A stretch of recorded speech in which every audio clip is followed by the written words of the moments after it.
அல்லாஹ் நாடி இருந்தால் என்னையும் உங்களையும் மூளை வளர்ச்சி இல்லாதவர்களாக படைத்திருக்க முடியும்.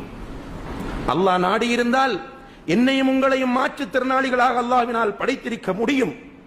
எனக்கும் உங்களுக்கும் தந்திருக்கிற குழந்தைகளை குறைபாடுள்ள குழந்தைகளாக அல்லாஹ் நாடி இருந்தால் தந்திருக்க முடியும். நிறைவான குழந்தைகளாக ஆரோக்கியமானவர்களாக நம்மை அல்லாஹு தஆலா ஆக்கி இன்று வீதிகளிலே உறங்கிக் கொண்டிருக்கிற, வீதிகளிலே பிச்சை எடுத்து திரிகிற, மர நிழல்களிலே வாழ்ந்து கொண்டிருக்கிற, ஒரு வேளைக்கு சாப்பிட முடியாது, சாப்பிடுவதற்கு வசதி இல்லாமல் ஏங்கிக் கொண்டிருக்கிற மக்களை பார்க்கிற நாம், நமக்கு அல்லாஹ் தந்திருக்கிற இந்த நியமத்துகளை நினைத்து பார்ப்போமாக இருந்தால் நிச்சயமாக அந்த ரப்பை நேசிக்காமல் நம்மால் இருக்கவே முடியாது. சகோதர சகோதரிகளே, நம்முடைய உள்ளம் நம்மை அறியாமலேயே அல்ஹம்துலில்லாஹ் என்று சொல்லும். நம்முடைய நாவுகள் நம்மை அறியாமலேயே அல்ஹம்துலில்லாஹ் என்று சொல்லும். நம்முடைய கைகள் நம்மை அறியாமலேயே நம்முடைய ஜேப்புகளிலே நுழையும். நம்மை அறியாமலே அவர்களுக்கு எடுத்து கொடுக்க வைக்கும். அல்லாஹ்வுடைய பாதையில் அள்ளி கொடுக்க நம்முடைய மனம் தூண்டிக்கொண்டே இருக்கும்.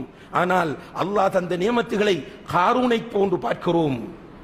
என்னுடைய திறமை, என்னுடைய ஆற்றல், எனக்கு ஒரு அழகான குழந்தை பிறந்து விட்டால் ஏதோ நானும் என்னுடைய மனைவியும் செய்த சாதனை என்று நினைக்கிறோம். என்னுடைய குழந்தை டாக்டராக மாறிவிட்டால் நானும் என்னுடைய மனைவியும் என்னுடைய குடும்பமும் செய்த சாதனை என்று பார்க்கிறோம். அல்லாஹ் தந்த நியமத் என்று யாருமே எண்ணி பார்ப்பதில்லை. அன்புள்ள சகோதர சகோதரிகளே, அல்லாஹ்வை விரும்பினாலும் விரும்பாவிட்டாலும் நம்முடைய உள்ளங்கள் நேசித்தால் தான் நாம் மூமின்கள். நம்முடைய உள்ளம் நிறைய அல்லாஹ்வின் நேசம் இருக்க வேண்டும். அல்லாஹ் என்றால் நம்முடைய உள்ளத்தில் ஒரு நடுக்கம் வர வேண்டும், ஒரு அன்பு வர வேண்டும்.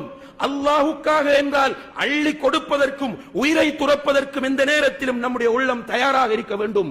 அந்த நிலையை உள்ளம் அடையாதவரை வெற்றி பெற முடியாது. இது வெறும் ஹுத்துபாவாக பயானாக எடுக்காதீர்கள். இது குர்ஆனும் ஹதீஸும் சொல்லுகிற உண்மை.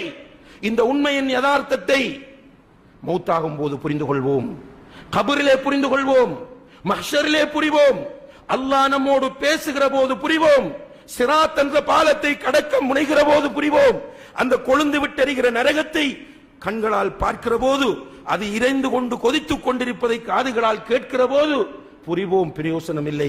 எனவே அன்புள்ள சகோதர சகோதரிகளே, இன்றைய தினம் இந்த நேரத்தில் என்னையும் உங்களையும் அல்லாஹு தஆலா உயிரோடு வைத்திருக்கிறான் என்றால் அவன் நமக்கு செய்த இன்னும் ஒரு நிஅமத்.